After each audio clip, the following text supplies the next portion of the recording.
Ayurveda is the original circadian medicine and is robust with the wealth of ancient wisdom. Welcome to episode 79 of the Sleep Whisperer podcast. As an Ayurvedic practitioner, Sarah Kruse assists clients in returning to their true nature through the principles they apply in Ayurvedic consultations and health coaching programs. Sarah chose to work in the field of Ayurveda for the purpose of bringing health, healing, and awareness to people's lives so that they can realize their unique life path and contribute their gifts to the world where we live in. It is Sarah's intention to encourage integration of all healthcare systems and wisdom traditions for the benefit of everyone. Sarah is a graduate of the Ayurvedic Institute in New Mexico, where she studied under Dr. Vasant Lad, and she has traveled extensively throughout India studying with renowned Ayurvedic doctors and scholars. She is also a graduate of the Brenneke School of Massage in Seattle and has been practicing Ayurveda since 1999. Sarah's great joy in life is caring for her daughter Amulya, who continues to teach her about unconditional love, playfulness, patience, and being fully present. What a gift! Sarah is a gentle and beautiful soul radiating knowledge, grace, and healing spirit. She takes us on a beautiful journey through understanding which doshas are predisposed towards sleep challenges and guiding us with profoundly practical tools to understand nutrition, meal times, and meal plates through the magical lens of age-old Ayurveda. If you missed the meditation on episode number 78, it's a guided meditation to release emotions that don't serve you and to help set the intention to recall your dreams as a way of guiding you just before you fall asleep.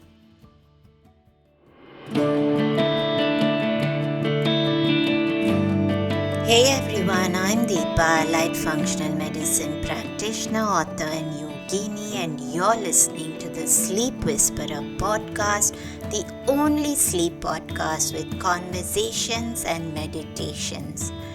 I'm on a mission to share profoundly insightful sleep conversations with global visionaries that merge together functional medicine and ancient wisdom. Breathe in bliss through weekly guided meditations and let yourself enter the land of dreams.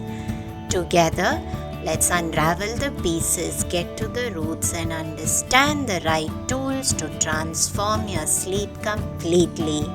Through this podcast, I want you to dream the best version of yourself. It's time to regain hope and begin your sleep journey. Sarah, welcome to the Sleep Whisperer podcast. It's a pleasure having you, and I'm always thrilled to be having conversations with other women and especially other mummies. I think there's just such a harmony in that energy when two women speak, and that's not saying I don't enjoy the conversations with my male guests, but it's just something very special. So I'm looking forward to a conversation, and always, since the whole podcast is that intersection between functional medicine and ancient wisdom, one of my favorite areas is actually that ancient wisdom with yoga, Ayurveda. And today we are speaking about Ayurvedic nutrition and sleep, which I've been wanting to speak about for so long. So it was actually almost fortitude that you landed in my lap. So welcome, Sarah, first of all, and let's get started with just knowing. I know that you said that your husband is Indian, but I'd love to know, is that what triggered your Ayurvedic path? What brought you into Ayurveda?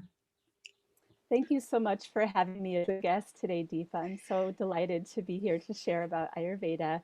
So my path started when I was 19 years old, And I was really drawn toward natural healing modalities. I was looking at naturopathic medicine, homeopathic, herbal medicine. And then by fate, by destiny, I met an Ayurvedic doctor in Seattle, and he illuminated the path of Ayurveda for me. And what happened is I realized everything I love about healing was contained in one package. Herbal medicine, nutrition, meditation, yoga, all these things were in one ancient healing tradition. So I knew right then that I was on this path. And then I ended up going to Albuquerque, New Mexico to study with Dr. Vasant Lad, who's originally from Pune. And he's been one of the forefront teachers and experts of Ayurveda in the West for the last 30 years or so. So I feel so blessed to have studied with Dr. Lad. And then my further studies brought me back and forth to South India primarily to study with different doctors and teachers. I feel so blessed to have been given this knowledge to share with people.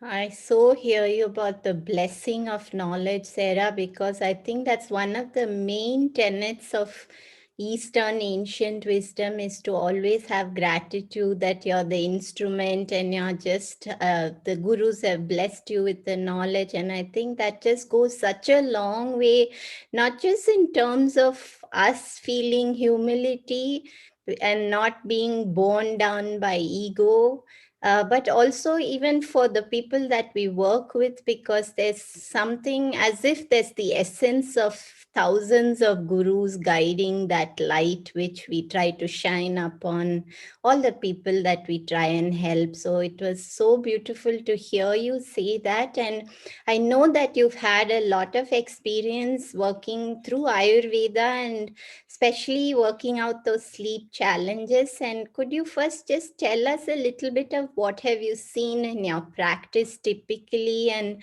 what does that just highlight for us, what that points towards in terms of Ayurvedic roots? Absolutely. So I've been practicing for about 22 years. And I have to say, over time, I've seen more and more people struggling with sleep.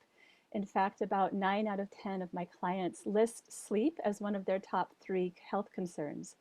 So it's at the foundation of everyone's health, but it's really at the forefront of imbalance and disease I'm seeing these days. And so Ayurveda gives us daily practical tools to bring balance based upon our unique constitution. And once we have this understanding of our constitution and a deeper self knowing, we can go about making lifestyle choices and changes that support that for the whole life. And as we lay this foundation, things like sleep and digestion, energy, mood, and hormones get balanced. But one of the first things I see come back into balance is sleep for people when they start to sync back up with the rhythms of nature, like these ancient traditions of Ayurveda and yoga. They teach us that the key to health is syncing up the individual with the rhythms of nature. So we all have heard this term circadian rhythms, right? And so once we can understand our unique constitution in the context of these circadian rhythms, we can make healthy choices. So this is really something I give a lot of thought to, and I see a lot of improvement once people make these daily commitments. And Sarah, I'd love to know whether, I mean, I know we'll go much deeper into this, but is there a specific, when you said based on the body type, is there a specific body type that's more predisposed to sleep challenges than others in terms of Ayurveda? I'm so glad you asked this question. Thanks, Deepa. So it's true. So Vata, Pitta, and Kapha, the three doshic types, have their unique expressions, elements, and qualities. So each type can have their unique sleep challenges, and that's a whole other topic. But primarily, what we see is people of Vata constitution. So Vata is comprised of space and air elements. People who either are born as a Vata person or they have increased Vata and getting expressed in their minds and bodies, they tend to struggle more with sleep than other constitutions. Is there a system that correlates with what you say as vata? Is there something which you, for example, when you say pitta, you tend to think of the liver. So is there a particular system that actually people might think about, which might make sense to them versus vata? Yeah, so vata, it has to do with the respiratory system and the circulatory Mm. system and movement. Vata is responsible for all movement and communication in the body and mind. So people that tend to be more on the go. So busy mind, a lot of talking, a lot of traveling, moving. So movement within the body increases this sense of vata. So very busy, creative, dynamic individuals who are always on the go tend to be the ones I see struggling the most with sleep. And I usually think, Sarah, that it's people who, the type who says that I find I'm wasting my time if I'm just sitting still. I need to keep doing, doing, doing, versus they just can never be still. Is that what you're describing? Exactly. There's a lot of busyness in the mind, busyness in the body. My teacher, Dr. Lad, he says these Vata people, they tend to be prone to more jogging, jumping, trembling. So movement. Yes. So let's break down what are all the areas that you feel from the perspective of Ayurveda, of course, which you would put down as root causes of why people develop sleep issues or are unable to get over their chronic sleep challenges. And if you could break that down in as much detail as possible for us, that would be great. Absolutely. Yes, so as I was mentioning before, how Ayurveda looks at the unique individual and keeping the individual in sync with the rhythms of nature. And we are creatures who thrive when we can sync up with nature, go to bed at the same time, wake up at the same time, eat meals at consistent times. But what I find in our busy world that has so many demands, so many expectations and duties, that many people tend to spread themselves too thin. And in doing so, what happens is we tend to override the body's signals. So I have to say this is a foundational principle is um, the constant overriding of the body's signal to stop and to rest or to take a break at work for 10 minutes or to stop and have lunch, not to override the lunch break. So, this ability or this tendency that we have to override, I think, is one of the primary pitfalls in our society as we're trying to meet deadlines, complete projects, check off our to do list each day. So, this is something I speak to a lot with my clients is cultivating the inner listening, listening to the body. Am I hungry? Am I thirsty? Am I tired? Pausing, honoring that process, giving time and space to fulfill that, and then moving on to the next task rather than driving and pushing through. So, this is something that's So quite big. how would you describe? I mean, you said that so beautifully, but I'm just trying. I would love for you to break down how Vata and Pitta vary in this because they sound so similar in this aspect of wanting to tick things off the to-do list. Exactly. So the aspect of vata that tends to overdo is coming from a place more of enthusiasm. So some people would say FOMO, fear of missing out, not wanting to miss out on all the fun things in life, or just their upward moving enthusiasm and excitement and creativity. So that's more about vata, and then pitta tends to be very passionate and driven and goal oriented. They're committed to reaching the goal at any cost, even if that's their sleep or their health. So Vata tends to find themselves at night up, maybe working on creative projects or just wide awake. And Pitta tends to be kind of pushing toward midnight, pushing that midnight oil Hmm. into that time of night where Pitta is more active and gets agitated. So if we stay awake past midnight, then we're kind of in that danger zone of pitta. So the fire starts turning, more cortisol gets released. Hmm. And some people find it's a really productive and creative time of the night. But really, that's a way of overriding the body's signal according to Ayurveda.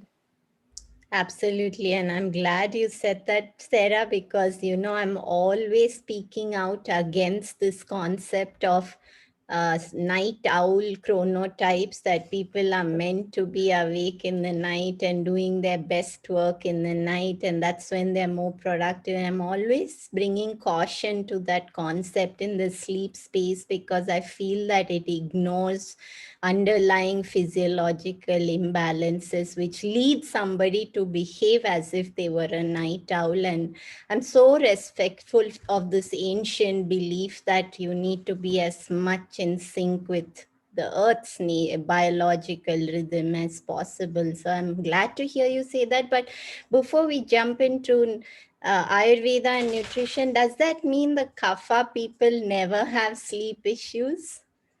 Yeah, I was thinking that we should talk about the kaphas. Sometimes they get Yes. left out in this topic. So usually kapha does not have sleep trouble in the sense of having difficulty falling asleep. If anything, they have a tendency to oversleep. I Hmm. find, unless there's a vata or pitta imbalance at play as well. But true kapha constitution, if they get past 7 or 8 hours of sleep, they start to get feeling heavy, sluggish, and dull in the body and mind. Their Hmm. metabolism can slow down. So they're a little on the opposite end. And so kapha is made up more of earth and water element. And so these types tend to biologically need a little less sleep than pitta and vata counterparts. So, would you say that they might actually benefit from something like setting an alarm and not allowing themselves to stay longer? Because, a lot of times we discuss that it's probably not very healthy to wake up with an alarm because it jars you in the morning and you want to gently get into your day. But this sounds like a space where that might be actually a way to therapeutically prevent that oversleeping and the lethargy that comes with it. Absolutely. If any of the constitutional types were going to have an alarm clock, I would say kapha, because they can go on sleeping through the sound of the roosters outside or sound of family members. So, an alarm clock with music is a good idea for kapha. Beautiful. I love that tip. I'm going to give that to all my kapha clients out there. Yes, and Deepa, this brings up another point. I just want to share my number one sleep tip with all my clients. My number Yes. one thing that I suggest in terms of syncing up with the cycles of nature and balancing hormones, energy, and digestion as well is to commit to a regular sleep time, bedtime being the same time most nights. And we have busy lives. Sometimes things change. We get invited to go out or we're traveling, and that can get thrown off. But in our day to day life, if we can commit to a regular sleep time, then our hormones get rebalanced and every system in our body starts to thrive. And I'm a little less strict with waking time. I feel like pitta and vata sometimes need a little bit more rest in the morning. So Mm. sometimes honoring that natural waking time is Yes. appropriate, except for kapha, they can go ahead and set their alarm. Yeah, that's a beautiful differentiation, Sarah. And I must share with you that before COVID and the lockdowns happened, I would actually travel about 50 kilometers into the city very early in the morning by 3 or 4 in the morning for work. And it went on for about 20 years. And I would always find myself very restless and I couldn't just wind down at night. I would take so long to fall asleep. And then when the lockdown happened, I just decided to quit all of that and just said, I'm going to let my body wake up whenever it's ready to wake up. And I can't tell you what a difference it made in terms of everything: losing weight, productivity during the day, digestive health, everything just turned around so beautifully. So I think that what you meant about, let the Vata Pitta get their time to sleep is so critical if that's possible. But of course, I do want to be sensitive to the fact that many people don't have that luxury. Sometimes they do need to wake up and get going to their work. And that's all the more challenging during these troubling times that we are in today. So I want to be sensitive to that as well. But maybe they could go to bed earlier And that's what you're saying. Just allow them to get the enough sleep that they need. Yes, exactly. So let's actually jump into how can Ayurveda help sleep issues. But I'd like us to spend most of our time talking about nutrition and how does this vary for the three doshas. So overall, how would Ayurveda start to help someone who's, I mean, there are people struggling with chronic sleep challenges for almost 2 decades. Yes. Yes. And so the first thing that I was talking about earlier, that would be the main recommendation: commit to regular bedtime and have semi-regular waking time. And then another cornerstone of health to support the whole system and including sleep is having regular meal times. For example, not having lunch one day at 12, the next day at 3, but Yes. within an hour, because our digestive enzymes affect our hormonal balance as well. So digestion and regular meal times is very key.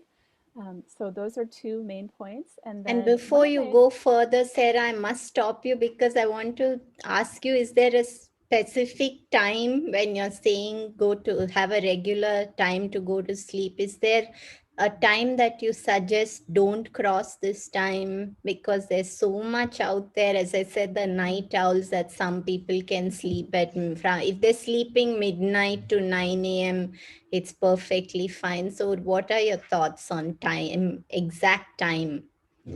Yes. So, what I've seen in my practice and what I've seen in research about sleep as well is that the most rejuvenating hours for sleep for the brain and for the body are 10 p.m. to 2 a.m., those 4 hours being the most sacred for most constitutions. There are always a few exceptions, but in a generalized sense, if we can start winding down about 9:30 at night and be in bed around that time and be asleep by 10 or 10:30 at the latest and get that deep REM sleep within that 4-hour window, then even if we have light sleep in the early morning hours, we have that base of deep sleep initially. So this is what I see makes a big difference, is to capture those first few hours of deep sleep when possible. Beautiful, because I think it's so important to differentiate that. And I know my clients think I'm a horrible witch when I say you need to not cross 10 p.m. Uh, but I'm glad you said that. How about meal times? Do you feel there's some sort of a structure in terms of if you were to wake up at a specific time, when do you need to eat? I mean, you said regularity. Does that look different for every dosha, or is there a vague idea of timing in terms of noon for lunch, or break that down a little bit? Yes. And so, again, it can be specific, but in general, we can look at having something for breakfast if needed. And if the work schedule allows, like around the 7 to 8 window. And not everybody needs breakfast. Some people, like kapha constitutions, might need a cup of tea or some fruit, something very light. And Hmm. maybe pitta and vata might need something more substantial. I do have plenty of clients who require protein in the morning to get going with their day. So, in terms of what they're eating, that's specific to the person, but a little something in the morning. And Ayurveda emphasizes more on lunch as the main meal of the Hmm. day. To, when possible, never miss lunch, especially if a person is pitta constitution. And then if a vata misses lunch, they get very spacey and lightheaded and have a hard time focusing. So around the midday, 12 noon time is good. And actually, that window for pitta, dosha, and fire element is 10 a.m. to 2 p.m. So there's a Hmm. 4-hour window when our fire, our Agni, digestive fire, is the strongest that it will be the whole day. There's more fire and digestive capacity for most people midday. So that's when we suggest eating your larger meal, your larger protein source, and absolutely not missing lunch. And then dinner can be variable depending on your lifestyle, but 5 to 6, especially not too close to bedtime because that can really disturb sleep, eating dinner too close to bedtime. I know, Sarah, there are so many people who eat dinner at 10 p.m. and then It's such a struggle. Then they have perpetual digestive issues, and then they're trying to put antacids and so many digestive support, when truly these simple interventions, I think, are so overlooked by many and just not given the importance that they really deserve, because they're so easy to fix some of those complex challenges in the body. But I want to spend quite a bit of time picking your brains on Ayurvedic nutrition. So, how does it differ for the three doshas, and in terms of what to eat? And you just told us a few things. For example, Pitta and Vata may need a little bit of protein or something more solid. So could you just go through a day in nutrition for the three doshas? And I can so picture in my head specific people when you're talking about this. Yes, exactly. So it is quite unique to each person. And for the doshas, we always look at the gunas or the qualities. So the primary gunas for Vata dosha are dry, light, cold, rough, and mobile. And there's a principle in Ayurveda, like increases like and opposite quality balances. And so if Mm, a person is Vata, they're prone to being cold in their body and light in their energy. They feel ungrounded, and they're always on the go. Then we want to bring in remedies and foods that are counter to that. So if the person tends to be cold, we focus on warm food and drink, never iced beverages, never cold, like raw salad for the Vata person in most cases. mm, You want to bring in warm soups and stews, things that are warm, well spiced, and oily. Even mm. foods that are especially grounding, like root vegetables that are cooked into a stew with spices and ghee or coconut oil, served with a lovely grain and other veggies, is a beautiful meal for Vata. And then for Pitta, we look at the other qualities. Pitta is quite different in terms of gunas for their doshas. So we look at oily, sharp, hot, and light. And so for Pitta constitution, sometimes they tend to like the deep fried, spicy foods. But these Oh. are exactly the kind of foods that can throw them off. If they go on eating like five-star spicy, Indian, Thai, Mexican food, the chili type of food, they oftentimes love it, but it can cause aggravation or inflammation in the system, and that can keep them up at night. And Mm, so, opposite of those qualities are going to be cooling and more softer and less oily qualities. So we bring in fresh fruits and vegetables. A lot of coconut is mm, typically wonderful for pitta, either coconut oil, coconut milk, or shredded coconut. Lots of greens, so green leafy vegetables, cilantro.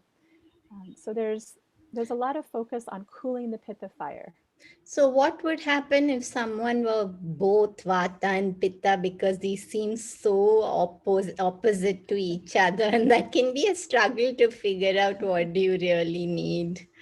Yes, and this is a really good point because oftentimes people have two doshas at play. Say that they're Pitta constitution, but now Vata is elevated. So Hmm. Dr. Lad teaches us that Vata can push Pitta, and the picture you can imagine is, blowing breath on a flame or fire. That flame gets bigger with the breath. Hmm. And so air gives rise to fire, and if we can calm Vata in the Oh, body, then the inflammation will come down. And so beautiful. Yeah, so that. Vata, yeah, So then what you're saying is when both seem imbalanced, it's always good to focus first on calming down the Vata. And absolutely, one would because think the other way, because I know a lot of people who are like that, who actually focus on the cool, cold, raw smoothies and salads in an attempt to cool everything down. yes, and if they're focusing on cool salads and smoothies, but they have Vata imbalances, it can kind of backfire. So if we can identify some Pitta imbalances and Vata, then we really treat both. But the secret way to treat that is to pacify vata. So I grounding love food, that. I soft love foods. that. Yeah. Um, so, is there something which changes if there are sleep challenges? Is there a specific way to eat which helps to restore? So, I'm assuming this might then be more a Vata style meal to help.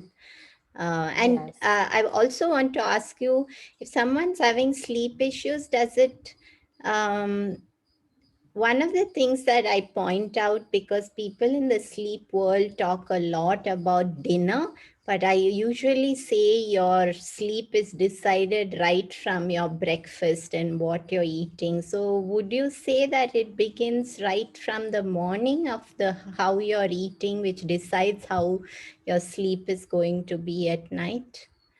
I do agree with you with that, Deepa, that all the food we're eating throughout the day influences our sleep.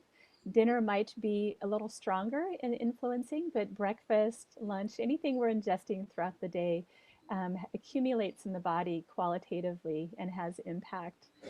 And so, for supporting a Vata individual in having good sleep, or if someone has increased Vata in their system, we're going to look at those qualities again of warm, oily, well spiced, and Mm, really, it's a myth in our society that salads and smoothies are healthy for everyone. And this mm, is something, Vatas can get very excited and enthusiastic and start making a big packed smoothie every morning with lots of superfoods, and they're very excited yes, about it. But then it's just sitting in their belly, causing gas and indigestion yes. and making them feel cold and constipated. This is what can happen. And so while these nutrients in and of themselves are healthy, they're not always healthy for each individual. So we need to look at for whom is this substance going to balance or imbalance. So we like to take the smoothie off the equation for vata in most cases. So would that then, Sarah, could they do something like switching the smoothie more to a blended soup and switching the cold salad more to a stir-fried vegetable? Exactly. And I've traveled in different parts of the world where they start their day with a savory soup. In Thailand, for example, they have Hmm. a beautiful bowl of veggie soup. Sometimes they'll add protein and spices. But I really like the idea of savory breakfast. And I've had so many delicious savory breakfasts in India as well. And so something warm and some kind of fat, and for vata and pitta, a little protein is often a good idea. uh, I think just steering clear of the cold. There's another kind of remedy and food in Ayurveda that I do recommend for Vata people in the morning, and that is instead of a cold iced smoothie with fruit, is to make like a warm smoothie with soaked almonds and dates and Hmm. spices.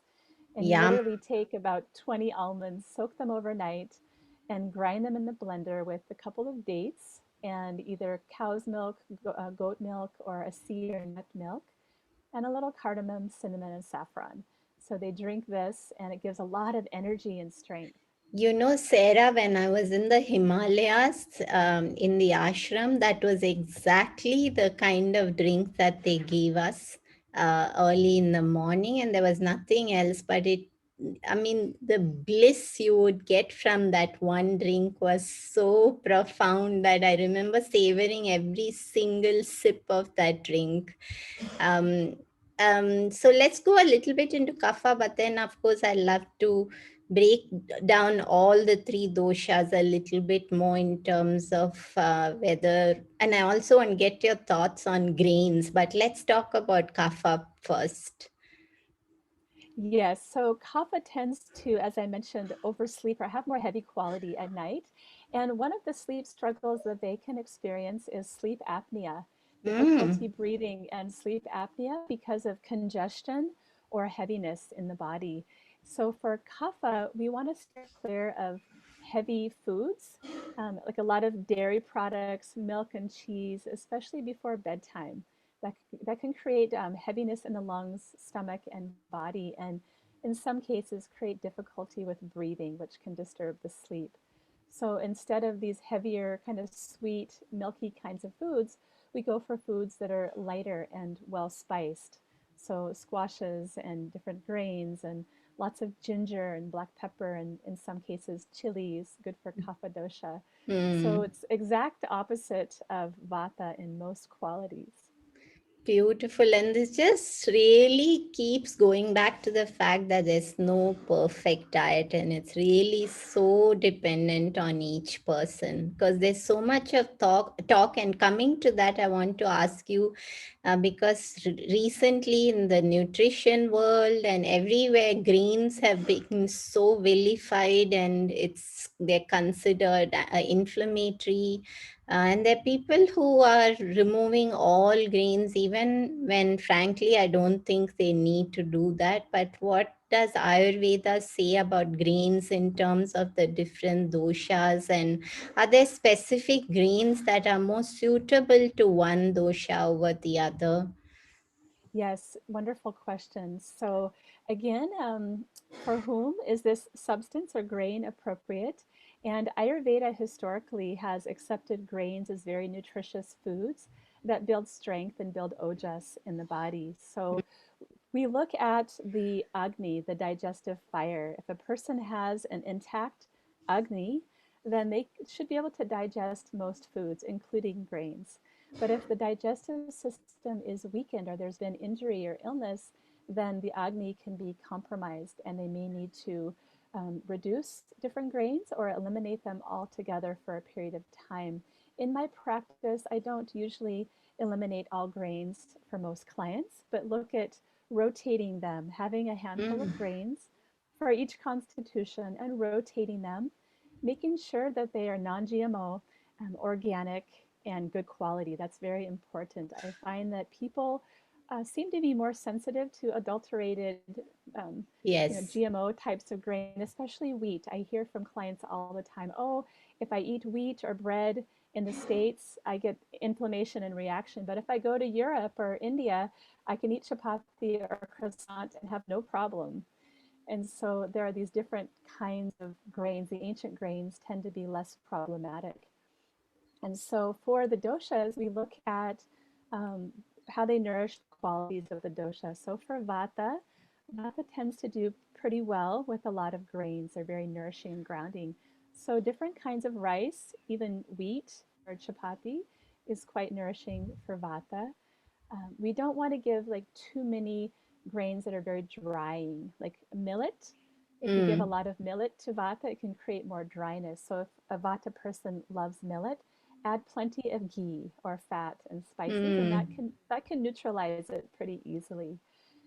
And then for pitta, we're always thinking about kind of cooling the body. So basmati rice is very Ooh. cooling, very easy to digest. And in fact, we use basmati rice for cleansing programs like panchakarma in Yes. Ayurveda. So grains that are a little more cooling, like brown rice, tends to be a little more heating. So we will favor the white rice for pitta. And pitta is primarily fire element. And so a lot of pittas can usually digest things quite well. Not in all cases, but usually I don't see a lot of trouble unless there's food allergy. Then there can be inflammation from excess grain. Or what I see is people get in a kick of eating wheat 3 times a day and not changing or not rotating very much. And so I say a good place to start is to rotate your grains and maybe do a little more bean or protein than grain. If you're making like a rice and lentil dish, do 2-part bean, 1-part grain.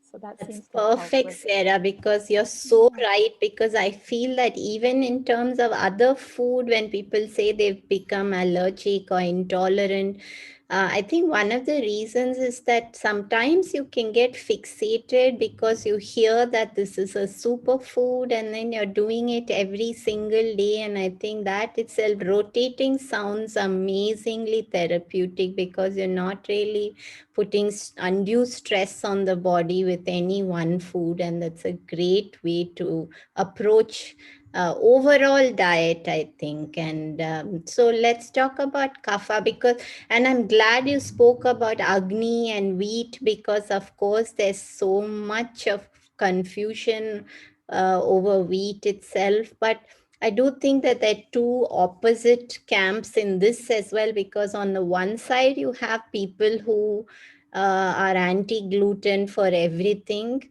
And on the other hand, you've got people who are eating the processed croissants and the breads 3 times a day and struggling with so many health challenges. So, where's the balancing and where's the middle ground? And I think, and I recommend at times to remove that during the temporary phase, because it does help to take off the load to work on improving digestive health and then seeing how you tolerate. And that's exactly what you're saying. But let's talk kapha and grains. Yes, so I really like buckwheat for kapha, and even when making like khichdi, lentils and grain, it goes very well instead of rice to use buckwheat. It gives a nice Mm, texture. And we also want to look at grains that are a little more light and drying for the body. So these are not technical grains, but they're still in the category. So quinoa, amaranth, and millet are wonderful choices for kapha. And even for pitta and vata, quinoa, amaranth, and millet, why they can be a little drying, if you add oil or ghee, it mm. neutralizes quite well. So if people are concerned about grains, usually I'll have them first rotate and then emphasize those other kind of subtle grains, quinoa, amaranth, and millet. Very nice, Sarah. So, I know we've gone quite a bit into diet, and I just want, before we come to the end of our show, I just want to ask you to describe 3 meals: a vata meal, a pitta meal, and a kapha meal, the full plate. Yes, so a balancing meal for vata would have flavors of sweet, sour, and salty. And so we're thinking about sweet vegetables, maybe some sweet potato or squash, and some coconut milk and spices, like a coconut curry with some, let's see, for vata, they would do really well with brown rice or red rice, and Hmm. then some sauteed, steamed, or baked veggie on the side. And the protein, depending if the person's vegetarian or eats non-veg, for vata, we don't want to give too large of beans like black bean, garbanzo bean, pinto Hmm. bean. Can be a little gas forming for vata. So we give smaller lentils like red lentil masoor or moong dal. So smaller lentils that always digest better for vata than the large legumes. And then for the vata also, I mentioned sweet, so a little bit of sweet flavor with the meal, a little rice pudding included is Oh. just fine, or a date on the side, but some kind of sweet, a little bit of salt, and a little bit of sour. So I always like to squeeze some lime on the top of the meal to bring out that sour flavor and boost digestion. Lovely, Sarah. So, would you say that you mentioned the plant versus animal protein? So, since so many of the plant proteins are a little drying, and you said to stay with masoor and moong, would you then say that the vata body may actually benefit from more animal protein? Yes, at different stages of life. And Ayurveda looks at animal protein more as a medicine rather Hmm. than a daily food for most Yes. people. The ancient texts break down different parts of different animals for different people and conditions. So Vata tends to go toward losing weight easily. We want to build strength in the body. So for Vatas, some animal protein a few times a week at different times in life can be appropriate. And the same goes for Pitta. They tend to have a high metabolism and sometimes will crave some more protein in their diet. So they can go veg protein or meat protein. And then Hmm. kapha is the constitution who could leave the animal protein and usually be just fine with plant protein. Plant. Lovely. Yeah. Um, so, but So the yes. ideal the ideal diet or meal for pitta would be lots of fresh veggies that are lightly sauteed or stir fried or roasted, and some kind of bean or animal protein, like a bowl, like we call it Buddha bowl. So you Mm, have your maybe basmati rice and you have your bean. It could be garbanzo bean kind of dish. and then some sauteed veggie, seasonal veggies. We always focus on what's in season where we live when possible.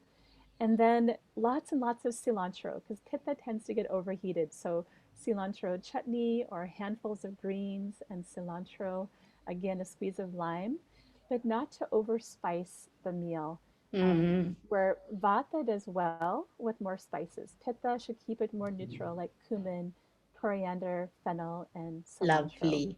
And if pitta Beautiful. gets overstimulated, then they get inflamed, and that can really affect their sleep. So we really want to emphasize cooling.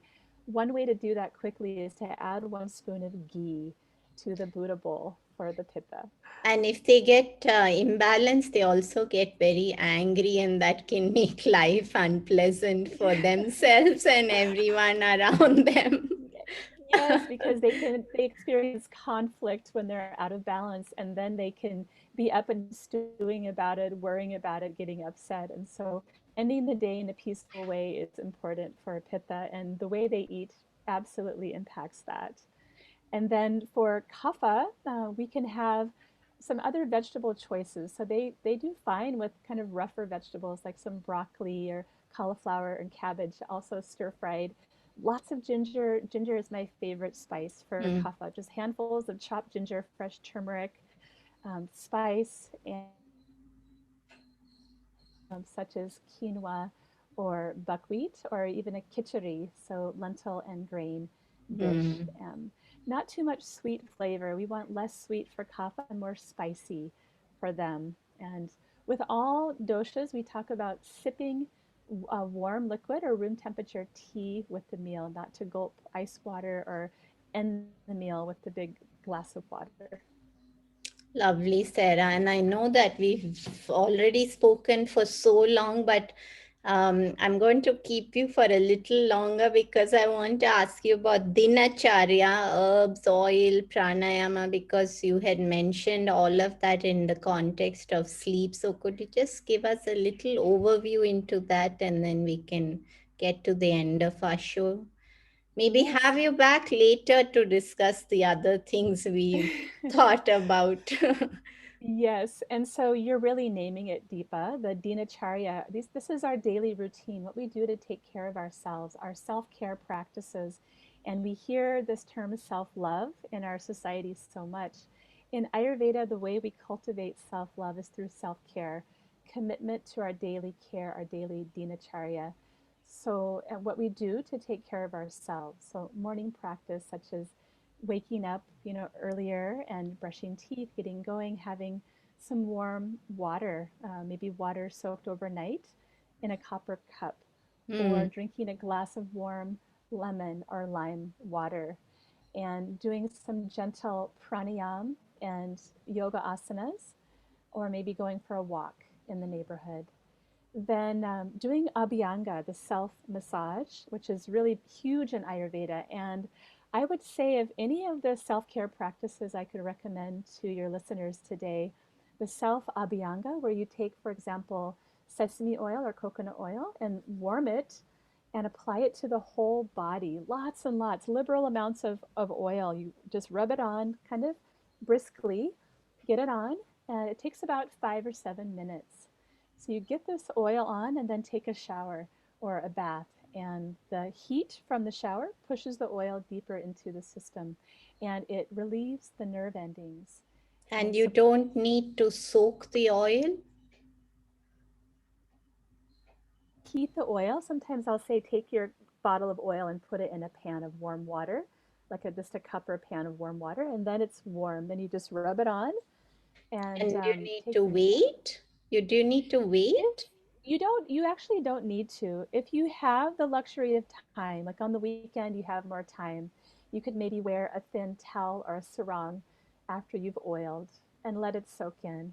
I know in India, the grandmothers would oil the children and have them go stand Yes. in the sun. Yes, I was just going to So tell you that I had my great grandmother and my grandmother at home, and I would be so ashamed because they would undress me naked and make me sit on this wooden plank and oil me and then go put me in the sun. And it was so embarrassing for me as a child. But I've truly come a full circle to understand how powerful that weekly oiling is, even if you can't do it every day. So I really make that effort to make sure that it's once a week. And I mean, it's has so many profound benefits that taking that time out as you advised would be a great way. But before you mention Dinacharya, Sarah, and I must ask you this because I see a lot of people who say I can't, even when I'm doing my asana practice, I'm thinking about the million to-do list in my head. And one of the things that I noticed about those people is that they don't have limitations for scrolling social media. So, for Mm, example, I have a strict rule for myself that by 5 p.m., my phone goes into airplane mode. No one can reach me.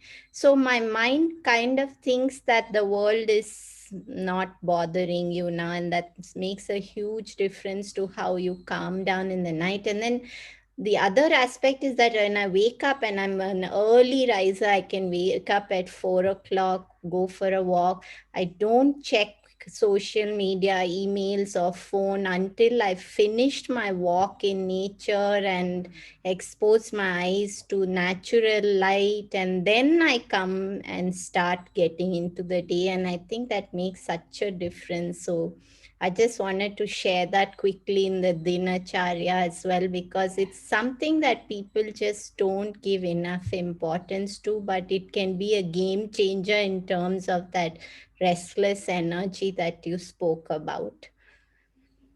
exactly. And all these electronic devices can very rapidly agitate vata dosha, which gets the mind going, and it's hard Hmm. to slow it down. So, what you're saying is absolutely key. As soon as one is able to dial down the electronic devices in the evening, the better one can sleep. And I like to start people with, 2 hours before bed, turning everything off. If possible, even backtracking, like you're talking 5 o'clock is amazing, beautiful. What a great example you're leading by living this way, Deepa. And I think we can aim for that because the electronic devices and frequencies really disrupt our energy field and our ability to have internal peace and to focus and to sleep. So I think turning those down early. And then if you didn't have time to do full body abhyanga in the morning with the oil, then doing it before bed on the bottoms of the feet. Just a little bit of sesame oil, olive oil, coconut oil on the bottoms of the feet can be profoundly effective for calming the nerve endings. So many nerve endings are on the feet. And so when we apply oil, it can settle the nervous system and draw the thoughts from the mind down to the feet. Lovely. And so, I mean, is it okay to wash the feet after you've done this? I don't want my beds getting oily. Yeah, so the idea is really to rub the oil in so it gets absorbed. And during Okay. the colder season, maybe putting some thin socks on the feet. All right. Perfect. Yeah. Sarah, I've loved our conversation, but I know that we've really gone on for a while. But so there's probably a lot that we didn't talk about, but I'm thrilled about all the things that you shared today. Is there anything final that you'd like to share before we come to our conclusion? Yes, and that is that we have so many to-do lists and so many guidelines that we're being given by our practitioners, things we could do and should do, including things that we're talking about today. So I really like to emphasize the importance of being gentle with yourself. Sometimes we can have the best intentions and set new practices for ourselves, and then life happens and we stop doing them for a few days, and we can have some negative self-talk.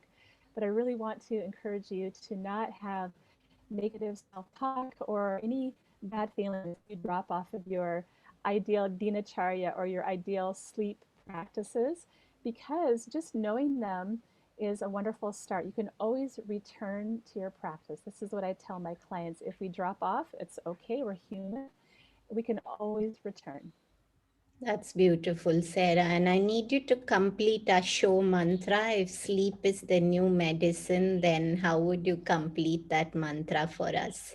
If sleep is the new medicine, then listening to our inner wisdom, and following that is also the language of the heart, and Lovely. listening to our inner wisdom.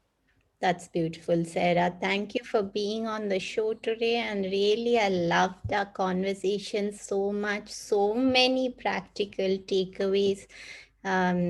Big hug to you from across the globe. But I'm surely going to call you back at some point and we'll go into some other aspect of Ayurveda. What I would really love to talk about is Ayurveda and women's health. So maybe at some point we can talk about that. But thank you for giving your time, and it was great to have you here today.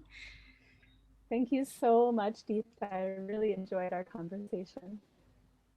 Where can people find you, Sarah? We didn't come to that. So, of course, we'll link all of that to the show notes, but where can people find you if they want to work with you? Yes, so these days I'm mostly working with clients virtually anywhere in the world via Zoom. And so the main offering I have these days is a 3-month Ayurvedic health coaching program where I support people in returning to optimal sleep, digestion, energy, and hormonal balance, especially women around women's health tend to be Lovely. my focus. And then if someone just needs a few areas of support addressed, then I offer a long distance Ayurvedic consultation via Zoom, and that can all be learned about on my website, which is embrace-ayurveda.com. And then I have a Facebook group that anyone is welcome to join where we have a community of Ayurveda enthusiasts. And that is just Embrace Ayurveda Community on Lovely. Facebook. And you're welcome to take a look there. I haven't discovered that, so I'm going to send you a request today as well. Yes, thank you. And if anyone has questions, I'm happy to receive an email. Deepa will include my email Yes. in the notes. Yes. And thank you so much for this experience, Deepa ji.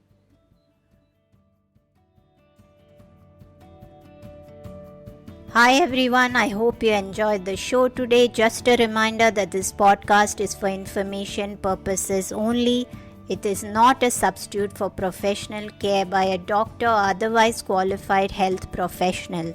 This information is provided on the understanding that it does not constitute medical or other professional advice or services.